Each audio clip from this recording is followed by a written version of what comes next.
Hi everyone. आज के lecture में हम ऑप्टिक्स से क्वेश्चन सॉल्व करेंगे। क्वेश्चन सॉल्व करने से पहले हम कुछ बेसिक टर्म्स के बारे में डिस्कस करेंगे। जैसे मान लीजिए बेटा, आपके पास इस तरह से एक डेंसर मीडियम है, ठीक है।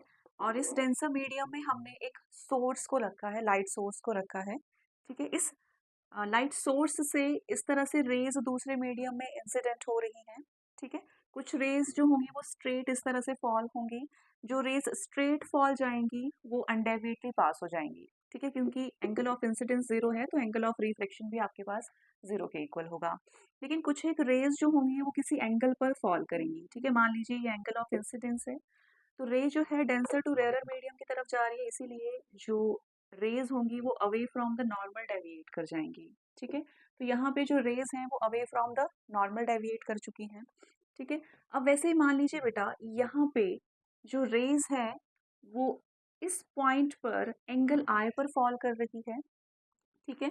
और फॉल करने के बाद जो आपके पास रिफ्रैक्टेड रेस हैं वो इस तरह से ग्रेज कर जा रही है, ठीक है, इस तरह से फॉल कर जा रही है। यानी कि इस एंगल ऑफ इंसिडेंस के लिए एंगल ऑफ रिफ्रैक्शन आपके पास 90 डिग्री के इक्वल है, ठीक है। और वो एंगल ऑफ इंसिडेंस जिस पे एंगल ऑफ रिफ्रैक्शन आपके पास 90 डिग्री के इक्वल आए, उस एंगल ऑफ इंसिडेंस को कहा जाता है क्रिटिकल एंगल, ठीक है।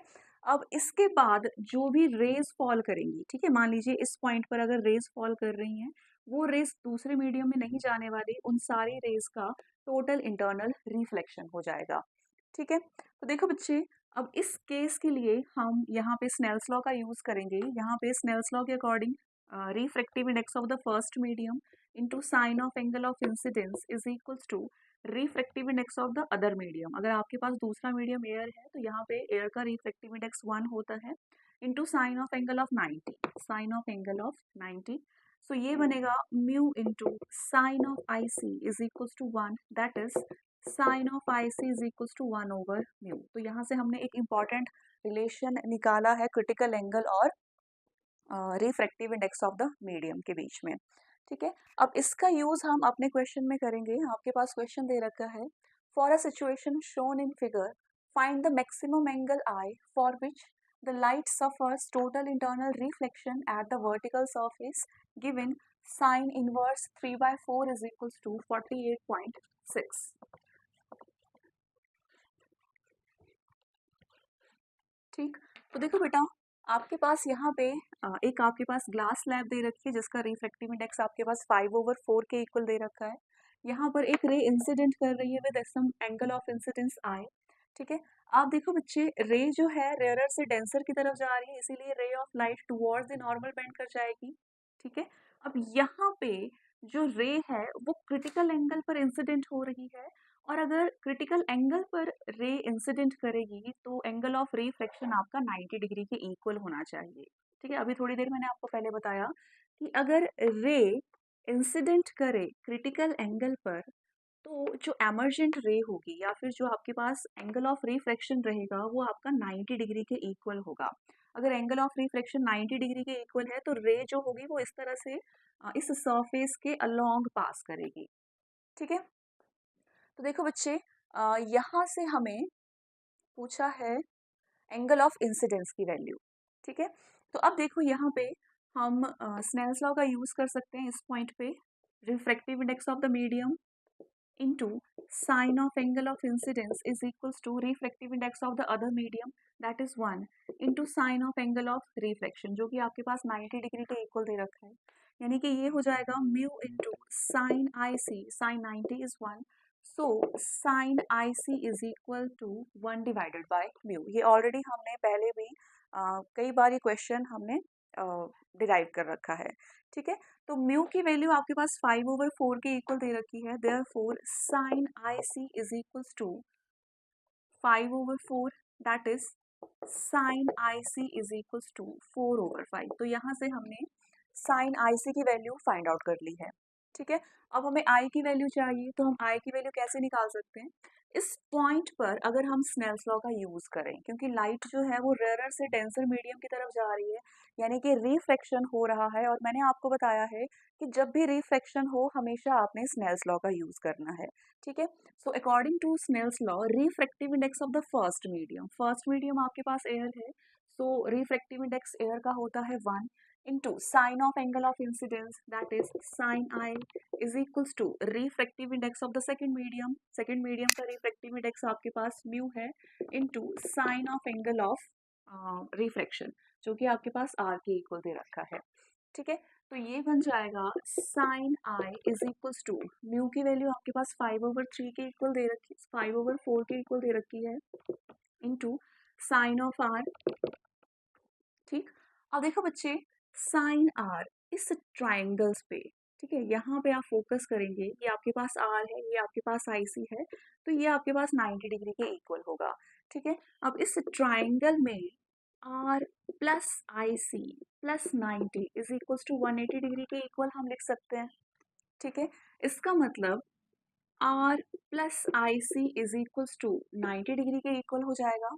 ठीक है, और R is equals to 90 minus I C. ठीक है, इस ट्राइंगल का यूज करके मैंने R की वैल्यू 90 माइनस आई सी के इक्वल फाइंड आउट कर ली है।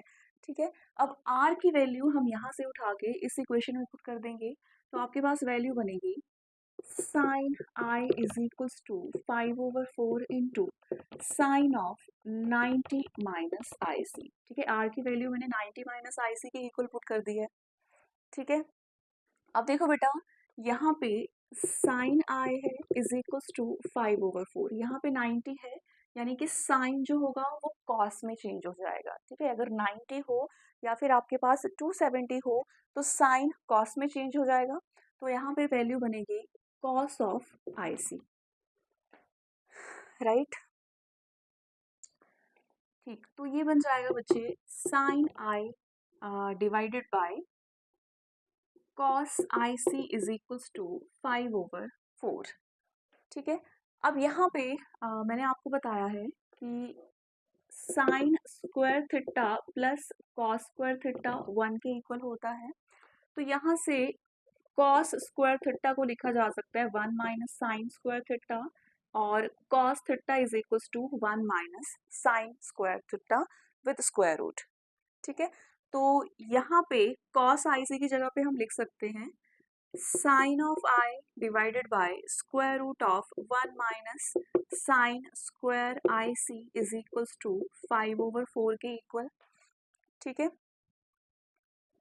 अब देखो बच्चे साइन आई सी ये 4/5 के इक्वल है, यानी कि इस इक्वेशन में हम साइन आई सी की वैल्यू पुट करेंगे, तो आपके पास वैल्यू बनेगी sine I divided by square root of 1 minus sine I C, यानी कि 4/5 का whole square is equals to 5/4। ठीक है, अब इसकी जरूरत मुझे नहीं है, तो यहाँ पे मैं इसे हटा सकती हूँ।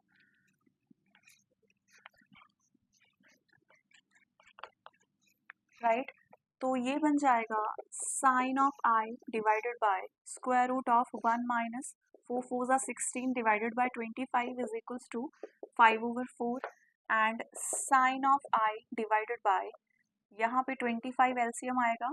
ठीक है, और यहाँ पे आ गया 25 minus 16 is equals to 5/4। Right, और ये बनेगा sine of i divided by 25 minus 16 that is 9 divided by 25 is equals to 5/4। ठीक है, अब इसको हम सॉल्व करेंगे। ठीक है, तो यहाँ पे साइन आई आ रहा है और डिवाइडेड बाय 9 को स्क्वायर रूट से बाहर रखेंगे तो 3 बनेगा, 25 को स्क्वायर रूट से बाहर रखेंगे तो 5 बनेगा, इज इक्वल्स टू 5/4। अब हमें खाली आई चाहिए, so sine I is equals to 5/4 multiplied by 3/5। 5 से 5 कैंसिल हो रहा है, यानी कि sine I is equals to 3/4, और आपके पास आई आ जाएगा साइन इनवर्स ऑफ 3/4, और ये आपके पास क्वेश्चन में गिवन है 48.6 के इक्वल। ठीक है, it implies angle of incidence is equals to 48.6 degree, यानी कि एंगल ऑफ इंसिडेंस आपका इस केस में 48.6 डिग्री पर अगर होगा तो इस केस में जो लाइट रे होगी वो इस तरह से ग्रेज कर जाएगी। ठीक है, इसके लिए जो एंगल ऑफ रिफ्लेक्शन रहेगा सेकंड सरफेस पर वो 90 डिग्री के इक्वल रहेगा। ठीक है बेटा, सो ये था हमारा क्वेश्चन, यहाँ पे हमने एंगल ऑफ इंसिडेंस की वैल्यू फाइंड आउट की है। Thank you.